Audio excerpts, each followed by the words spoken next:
মকর রাশির লোকেরা কি করবেন? অবশ্যই যেখানে দেখবেন যে আম, বট, অশ্বত্থ এরকম 3-4টে গাছের সমারোহ রয়েছে, সেই 4টেকে একটু খুঁজে নেবেন তার আগে, কেন টোটকাটা করার হয়তো হট করে পাবেন না, কেন গাছের খুব অভাব, গ্রাম দেশে পাওয়া যেতে হয়। সেখানে অবশ্যই 4টে গাছের গুড়ির মধ্যে লাল সুতো জড়িয়ে দিয়ে আসুন, নিজের মনে একটা ইচ্ছা জানিয়ে। কবে করবেন এটা? শনিবার মঙ্গলবার দেখে।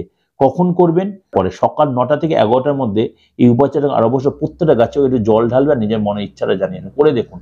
আর আপনাদের জন্য একটা বিশেষ সুযোগ নিয়ে এসেছি, যারা আমার থেকে একটা প্রশ্ন উত্তর জানতে পারবেন, সেটা কিন্তু অবশ্যই আমার এই হোয়াটসঅ্যাপে 8910733325 আপনার date of birth, place of birth, time of বার্থটা দেবেন, নামটা দেবেন আর বাবা মার নামটা দেবেন।